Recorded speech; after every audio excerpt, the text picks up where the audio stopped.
If you spend any time browsing award-winning sites, you've probably come across this one already. This portfolio was awarded Site of the Day on Awwwards back in December 2024, and right there on the landing page, there's this set of overlapping cards that immediately caught my attention. They're fanned out at these slightly random angles, almost like someone tossed a handful of playing cards onto a table, but the moment you move your cursor over them, they react. The card closest to your cursor gets pushed in the direction you're moving, and the ones next to it follow along with a little less energy, like a ripple spreading outward. And when you stop or pull away, everything springs back into place with this soft elastic bounce. It's not a hover effect, it's not a click interaction, it's entirely driven by cursor momentum, how fast and in what direction you're moving. I found the concept really interesting and had it sitting on my list to cover on the channel for a while, but never got around to it. Then last weekend, I finally sat down, spent a few hours, and put together my own version from scratch. No physics library, no complex setup, just GSAP, a lightweight spring simulation, and a mouse move listener doing all the work. If you'd like to grab the source code for this project, along with hundreds of other similar micro projects and a brand new website template every month, you can check out the Pro membership via the link in the description. And if you find my work helpful, make sure you leave a like on the video and subscribe to the channel if you haven't already. Alright, let's get into the code. The structure is simple. We'll start with a section and give it the class name Spotlight. This is our full screen container that holds everything. Inside that, we'll add a div with the class name cards. This is the wrapper that will position the entire card group in the center of the screen. Then inside that, we'll create 4 card divs, each one containing an image. And that's it for the markup. 4 cards, a container to center them, and a section to fill the viewport. Now let's move over to the styles and get the layout in place before we touch any JavaScript. First, a quick universal reset to zero out margins, paddings, and set box sizing to border box across everything. Images get set to fill their containers completely with width and height at 100% and object fit cover, so anything we drop into a card will always scale cleanly without distorting or leaving gaps. Now the Spotlight section. This is our full screen stage where everything lives. I'll give it relative positioning, full width and full viewport height, so it always fills the entire screen. Background color is a dark charcoal and overflow is set to hidden, so nothing bleeds outside the section when the cards start moving around later. Next, the cards container. This is the wrapper that holds all 4 cards together as a single group. I'll absolutely position it and use top 50%, left 50% with translate, -50, -50 to keep the entire group dead center on both axes regardless of screen size. We're not using flexbox or grid here because the cards inside will each be positioned individually through JavaScript, so the container just needs to act as a centered anchor point, then each individual card. These are also absolutely positioned because we'll be controlling their exact placement and rotation through JavaScript in the next step. Width and height are both 250 pixels, border radius to soften the corners, and overflow hidden so the images stay neatly clipped inside the rounded edges. Right now, if we check the browser, all 4 cards are stacked directly on top of each other in the dead center of the screen. That's exactly where we want them. Next, we'll jump into the JavaScript and start placing each card at its own position and rotation. First of all, we'll import GSAP at the top of the file. That's the only dependency we need for this entire effect. We're using it to set the initial card positions and to update their transforms on every frame during the animation loop. Then we'll grab references to the 3 elements we'll be working with.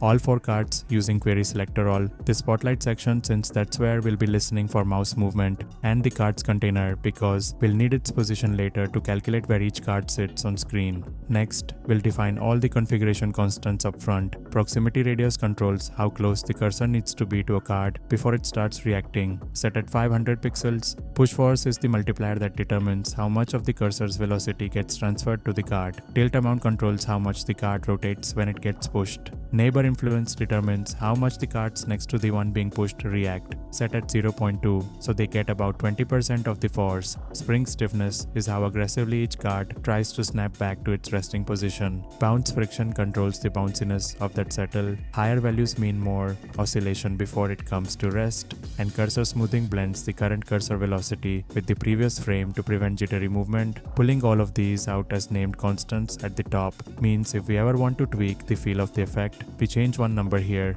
rather than digging through the logic. Then we'll set up the layout object. This holds 3 arrays, one for rotation, one for X offset, and one for Y offset. Each array has 4 values, one per card. The rotations alternate between positive and negative angles, and the offsets are intentionally uneven, so the cards don't fan out symmetrically. This is what gives them that organic, casually tossed feel, rather than a perfectly even spread. After that, we'll create a cursor object to track the mouse position and velocity, along with 2 variables to store the previous cursor position from the last frame. We need these to calculate how fast and in what direction the cursor is moving on each mouse move event. Finally, we'll set up the card physics. We're spreading the card's node list into an array and mapping over it. For each card, we use GSAP.set to place it at its initial position, rotation, and z-index based on the layout values. The x% and y% at -50 offset each card by half its own width and height, so it centers on the coordinates we gave it, rather than anchoring from the top left corner. Then the function returns a physics state object for that card. It stores a reference to the element, the resting position it should always bring back to, the current animated position, and the velocity on all 3 axes, x, y, and rotation. All velocities start at 0 since nothing is moving yet. With that in place, every card is now sitting at its correct position and rotation on screen, and we have a physics state object ready to drive the animation. Next, we'll wire up the mouse tracking so the cursor's movement can start influencing the cards. Now we need to actually track the cursor. We'll add a mouse move listener on the spotlight section. On every mouse event, we take the difference between the current cursor position and the previous frame to get the raw velocity. Then we blend it with the previous velocity using the cursor smoothing value. This is a simple linear interpolation that prevents the velocity from jumping around erratically on fast or uneven mouse movements. At the end, we store the current position as both the cursor coordinates and the previous values for the next frame. We'll also add a mouse leave listener that resets both velocity values to 0. This way, when the cursor exits the section entirely, the force drops off immediately and the cards begin settling back. Next, we'll write the function that calculates how much force the cursor applies to a given card. We're calling it calculate push force, and it takes a single card's physics state as its argument. The first thing it does is check the cursor speed. If it's below 0.5, meaning the cursor is barely moving or completely still, we return 0 force immediately. There's no point running the rest of the math for a stationary cursor. Then we figure out where this card actually sits on screen by getting the bounding rect of the card's container and adding the card's resting offset to the container's center point. From that, we calculate the distance between the cursor and the card center. If that distance is beyond the proximity radius, again 0 force. But if the cursor is within range, we calculate a weight value. This is where the cubic falloff comes in. We take 1 minus the normalized distance and raise it to the power of 3. This means a card that's right under the cursor gets nearly full force, but a card even halfway across the radius gets only about 12%. That steep drop-off is what creates the clear distinction between the card you're directly interacting with and the one sitting beside it.